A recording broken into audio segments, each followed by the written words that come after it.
Kesimpulan yang nomor, oke, nah kesimpulan ini ya, kesimpulan ini tentang, kalau ditanya Pak ini topiknya apa ya Pak ya, biar kalian ngerti ya. Selama bertahun-tahun isu kemiskinan menjadi perhatian serius dan fokus kajian para sarjana dan perumus kebijakan publik, bla bla bla bla. Jadi ini topiknya apa Pak ya? Topiknya itu tentang istilah miskin. Ya, jadi istilah miskin gitu. Jadi tidak bisa, miskin itu sekarang tidak hanya bersangkutan dengan ekonomi. Ya bisa aja miskin itu diikutkan dengan miskin ilmu. Miskin bisa aja bukan dalam harta, bisa aja miskin ilmu, miskin agama, miskin materi. Jadi miskin itu banyak. Oke. Manusia nggak boleh, kalau tidak harapkan tidak boleh ada ketiga itu miskin gitu. Ada orang yang saat di kepulauan apa saya lupa ya, negara apa gitu, dulu dia itu kaya sekali daerahnya itu, sampai rakyatnya itu dikasih uang nggak perlu kerja karena dia negara itu waktu itu banyak burung apa ya, burung merpati, burung apa yang putih-putih itu, yang di laut itu, burung camar ya, yang putih-putih itu. Jadi banyak burung camar tuh yang lewat di pulaunya secara berpuluh-puluh tahun, ratusan tahun, burung itu beol di tanah dia gitu. Dan hasilnya selama beratus tahun itu jadi tumpukan zat fosfor, ngerti ya? Zat kapur. Jadi zat kapur itu ditambang oleh negara-negara berkembang dan negara maju, dan hasil jualnya tuh mengeri banget lah. Kaya mendadak, cuma warga negara sana itu hanya dikasih kaya harta tapi miskin ilmu, sehingga mereka tak mau belajar. Setelah hasil tambangnya itu ludes, ya, yang tadi itu mereka punya mobil, punya ini rumah mewah-mewah, nggak ada guna. Selanjutnya mobil rumah dijual pelan-pelan kembali ke miskin, dan paling mengerikan penduduk di sana pada gemuk-gemuk, banyak penyakit. Nah ini namanya miskin materi tapi miskin ilmu, akhirnya menderita. Oke, ini tentang yang miskin ya. Kesimpulan apa Pak? Nah, karena topiknya adalah tentang definisi dari miskin, berarti kita harus membuat kesimpulan yang tentang miskin. Bagaimana? Nah, di sini jelas ya. Para sarjana menerapkan definisi baru kemiskinan dengan memberi makna melampaui mengenai konvensional yang selama ini dipahami. Jadi ini harus kita ngomong tentang definisi. Jadi ya kita ngomong kesimpulannya. Menggunakan kata sendiri yang tidak ada, kata-kata baru yang tidak ada di dalam bacaan lah ya. Contoh nih, definisi kemiskinan yang perlu dirumuskan kembali sesuai dengan perkembangan zaman. Jadi di sini nggak ada yang ngomong perkembangan zaman, di sini nggak ada, ya. Nggak ada bahasa perkembangan zaman. Tapi kalau kamu baca, kamu ngerti itu kesimpulannya. Dulu dengan sekarang beda. Jadi ini ada kata-kata baru. Jadi ciri dari kesimpulan ini benar ya, nggak seperti yang di SD ya, kesimpulannya nggak bagus. Nah ini benar nih. Kesimpulannya ada kata yang sesuai dengan perkembangan zaman. Nggak ada kata-kata itu di dalam bacaan. Tapi kalau kita baca kita ngerti maksudnya itu. Dulu kemiskinan itu identik dengan materi. Sekarang ternyata enggak gitu loh. Jadi para ahli memberikan rumusan yang lebih dari pengertian konvensional yang selama ini dipahami. Jadi kamu harus, sebenarnya ini kalimat terakhir itu adalah pengacu dari kesimpulan. Tapi nggak boleh ngomong begini, nggak boleh persis gitu loh. Jadi kamu ambillah kata-kata yang tepat, bahwa yang tepat adalah Jadi definisi kemiskinan perlu dirumuskan kembali sesuai dengan perkembangan zaman. Jadi kata ini tidak ada dalam situ. Ini salah satu ciri dari kesimpulan. Jadi jawabnya Kalau di SD kesimpulannya itu masih jelek gitu lah. karena masih jelek. Ini baru benar ya. Oke, nomor 15. Oke, nomor 15 tanya topik. Nah, Pak, topik itu apa sih, Pak? Topik itu bahan satu bahan yang dibicarakan, pokoknya, inti topiknya. Misalnya topiknya apa? Tentang definisi kemiskinan. Kalau kamu lihat ini topiknya tentang apa ya? Ya, ini tentang fungsi dari payung topiknya. Apa? Jadi topiknya itu tentang fungsi payung terus dijelasin. Oke, fungsi payung itu sesuai dengan dari kata awalnya yang umbrella. Jadi dijelasin. Kalau yang dijelasin itu bukan topik ya. Jadi topik itu dijelaskan oleh yang orang lain. Jadi bahan pembicaraannya adalah fungsi payung. Payung digunakan. Itu berarti fungsi payung. Ya kalau kamu lihat ini topiknya apa sih, Pak? Nah, saya rasa jelas. Biasanya ini ada di kalimat utama. Topik itu ada di kalimat utama. Jadi ini kalau saya ngomong, kalimat utamanya ada di sini. Terus dijelaskan. Fungsi ini tidak beda jauh dari maknanya. Ini penjelas. Atau bahasa lainnya kita ngomong isi karangan. Penjelas ini namanya isi. Ini isinya. Tolong ya, berarti ini isinya, ini kalau utamanya di dalamnya ada topik atau gagasan utama. Topik itu ya gagasan utama, itu aja. Jadi tentu dijawabnya adalah A.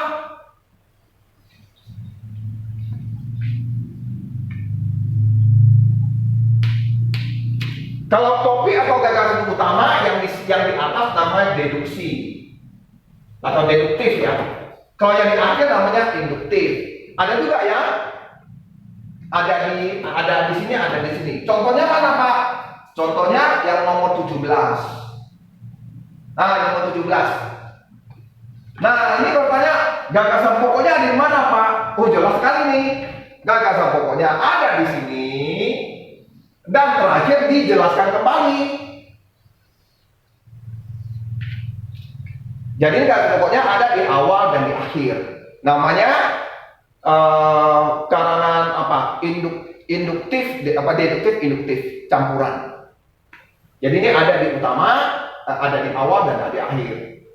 Ya. Jadi pasal kata penilaian Indonesia itu cukup banyak. Nah, diulangi lagi tuh.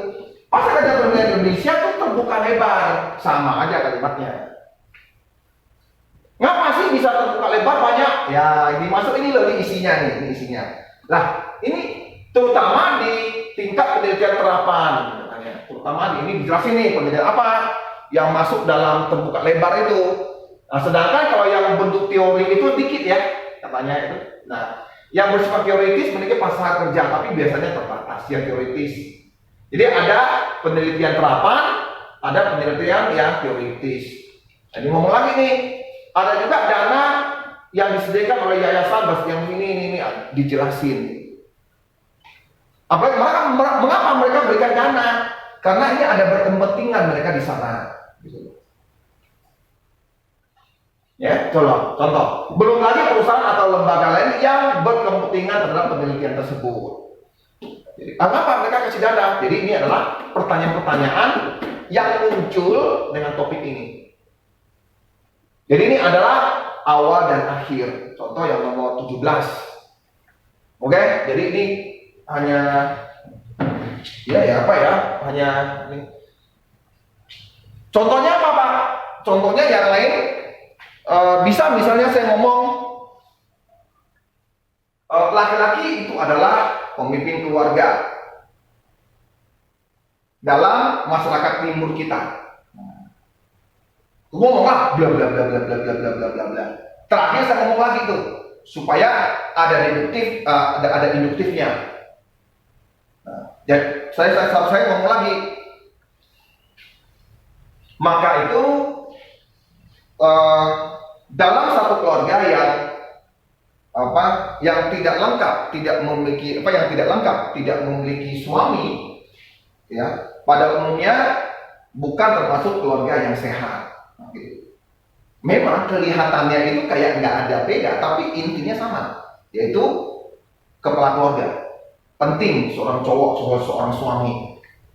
Jadi hati-hati ya, kadang dia menggunakan kata yang lain, tapi juga mengatakan ini tercukup banyak loh, kalau ini terbuka lebar gitu.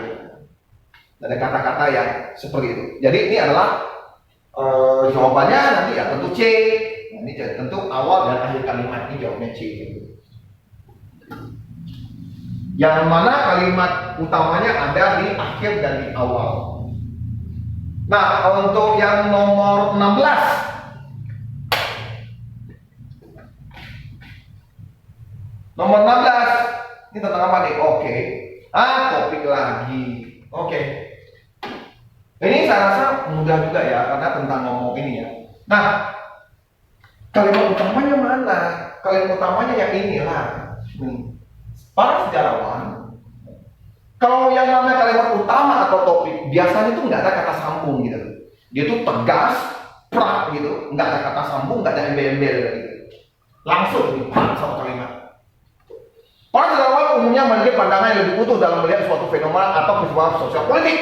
Jelas, nanti nggak ada embel-embel. Walaupun demikian nggak ada gitu, langsung prak gitu. Karena memang itu yang mau disampaikan. Jelas, berarti ini kalimat utama. Satu, di dalamnya ada topik atau gagasan.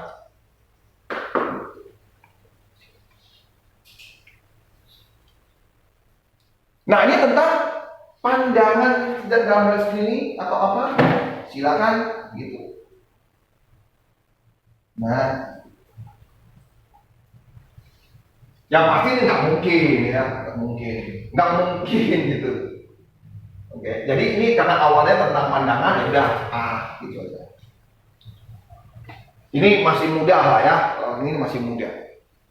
Ya ngomong tentang topik ya kayak belajar di SMP lah gitu. Oke, ada yang masih kebingungan? Ingat ya tadi saya ngomong apa? Kalimat utama biasanya itu atau yang ada topiknya ya, kalimat yang ada topiknya itu jelas.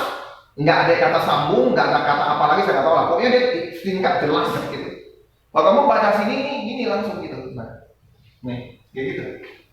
Nah, para sejarawan umumnya memiliki pandangan yang lebih utuh dalam melihat sesuatu fenomena atau peristiwa sosial politik. Titik. Ngapa gitu? Atau contohnya bagaimana? Nah, contohnya. Mereka dengan para pengamal umumnya, para sejarawan selalu mengaitkan setiap masalah dengan peristiwa jauh di belakang. Ini menjelaskan bahwa itulah perbedaan mereka melihat dibandingkan orang umum. Jadi ini namanya isi. Buktinya apa? Nah, itu membuktikan lewat bukunya. Buktinya mana? Kalau sejarawan itu pandangannya beda. Nah, dibikin ada seorang sejarawan yang namanya bla bla bla bla, bukunya ini tentang politisasi. Itu dia. Itu ini menjelaskan yang ini pandangan sejarawan. Oke ya. Tolong yang seperti ini harus jelas. Saya nggak terekam. Oh, untunglah ya, masih terekam. Ya, masih terekam. Oke, saya rasa nggak ada yang aneh-aneh ya. Karena ini kayaknya ya pelajaran SMP gitulah, SD, SMP gitu. Tapi kemungkinan kalian banyak yang nggak ngerti, bisa jadi ya, atau nggak yakin, nggak 100% yakin. Oke, saya rasa cukup. Tolong ya untuk besok jadwal kita masih mulai dari jam 4. Karena ada anak-anak MW yang ternyata mereka itu pulangnya itu anak kelas 11 tetap jam 3:20. Apa ini MW? Malu-malunya aja gitu. Anak SMA-nya. SMP-nya lebih cepat pulang. Saya heran juga gitu loh. Kok masih pulang jam 3:20? Teori dari mana nih? Agak heran gitu. Kalau gitu pun ternyata di sekolah tidak begitu banyak belajar, setahu saya, ya kan? Ya kan?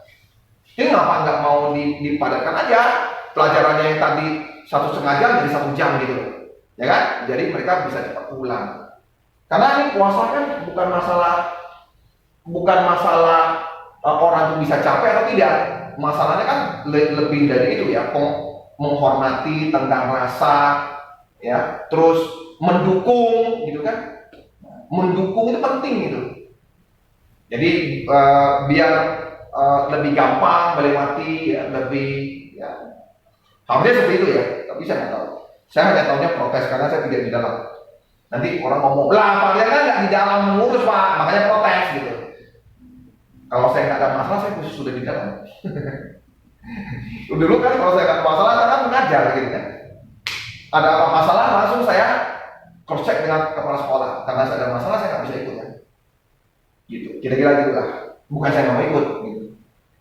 Oke, tetap semangat ya. Tolong, terima kasih. Bye bye. Terima kasih. Oke, terima kasih.